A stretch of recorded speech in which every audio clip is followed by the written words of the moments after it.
Hi everyone, welcome to my channel. My name is Harcharan Singh, and today we'll be learning how to calculate the month till date value, the calendar year till date value, and the financial year till date value based on a cell in which we select the date. According to the date, all three will be calculated automatically. There is a link in the description to download this file, so you can download it and let's get started.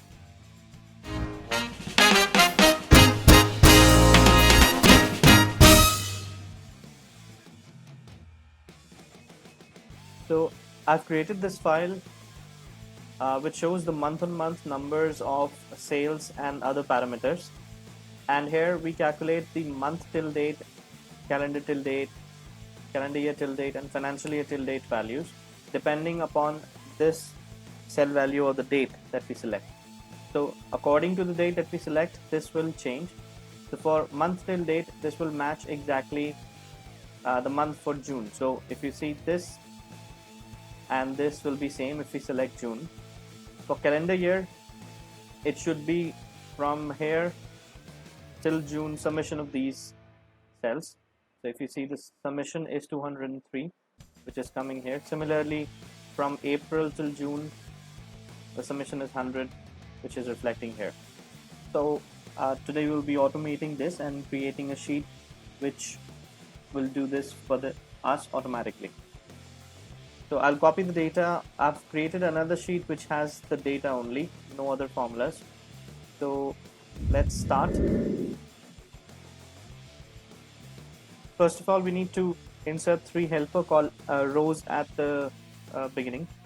So one will be for MTD, the second will be the calendar year till date, and the third will be financial year till date. So we'll insert some formulas here in this range so that we can apply a SUMIF here in MTD CYTD and FYTD fields, which will calculate the values automatically. So for MTD, it is the month till date.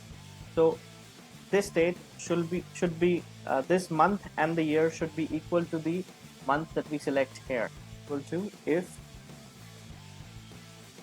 month of this date is month of this. Lock the string.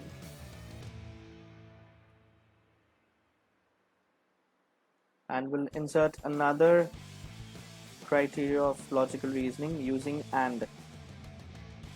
So we'll insert an AND function from a year of this should also be equal to year of this. We'll lock this range, bracket close. We'll close the AND function, comma.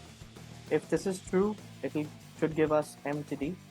Otherwise, it should give us blank.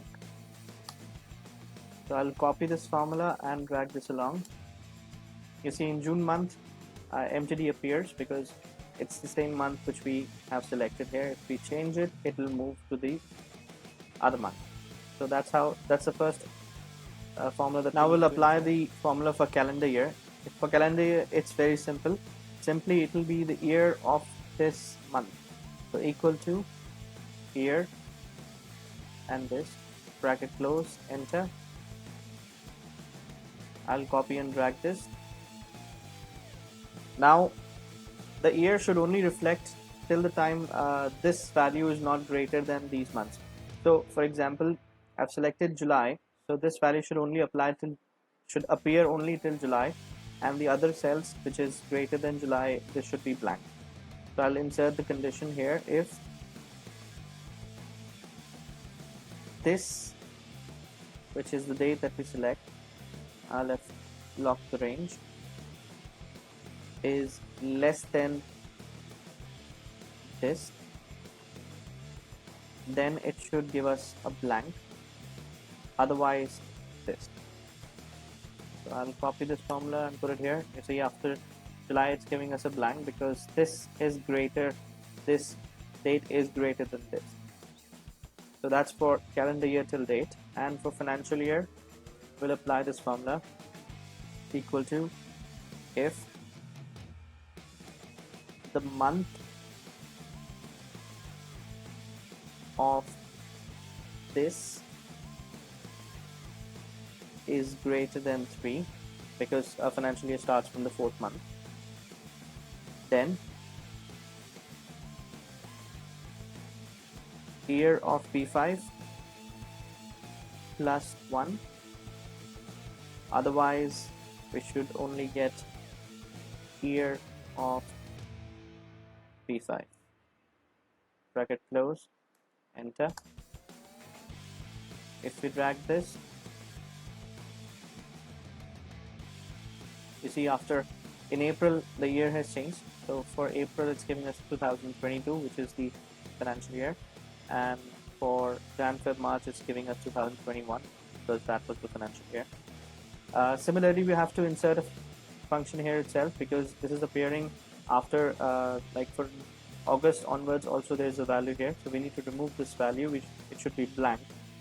So I'll insert the same kind of function here as well. If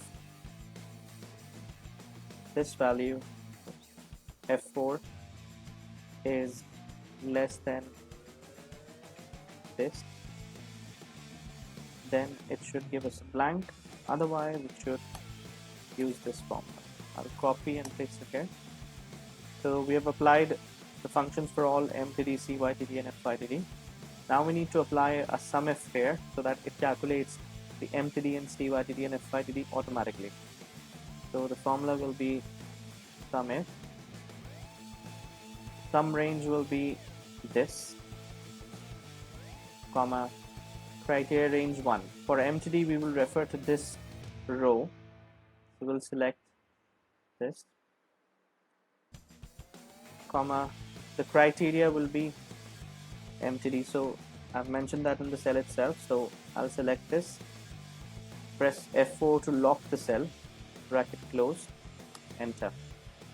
You see for MTD it's reflecting a value of 28, which is July, because we have selected July here. If we change it August, you see August value is reflected here. Similarly, we'll drag the formula on other cells.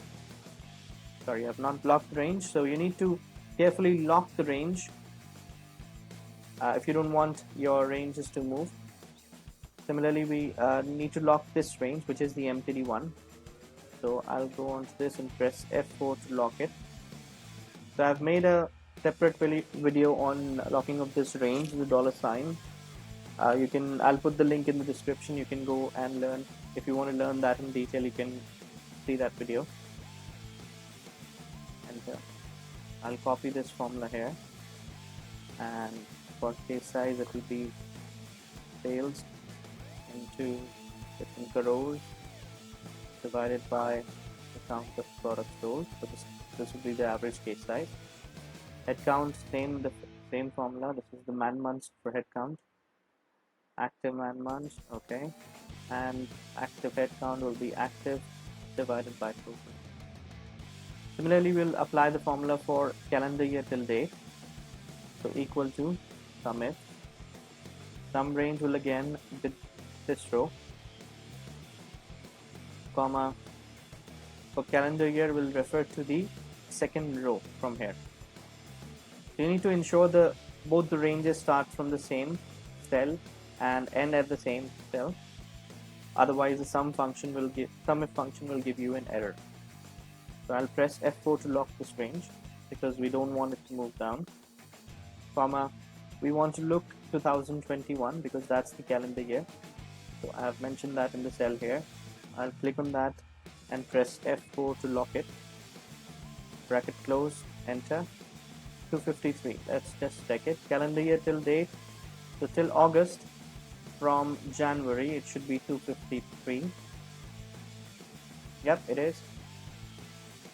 Similarly, I'll just drag the range, the formula here and these two ranges, and copy the average case size formula and also copy the active formula. Okay, for financial year till date, we'll apply the SUMIF again. It will be the same function, just the range of the criteria will change. So sum range will be same from Jan till March, comma, criteria range will be financial year, this third row. Press F4 to lock it, comma, what is the criteria 1? The criteria 1 is this, which is 2022, which will be our financial year. I'll press F4 to lock the cell, bracket close, enter. I'll copy this formula here and here, copy the average case size formula and the active formula. So that's how we automate the month till date, calendar till date, and financial year till date calculations. So if I change the range here, so this will automatically change and you can pick the numbers you want. So similarly, if you're in a meeting and somebody asks you data for calendar year, financial year till a previous date, you can calculate it automatically here and use it. If you have learned something new, please like the video and subscribe to my channel. Thank you.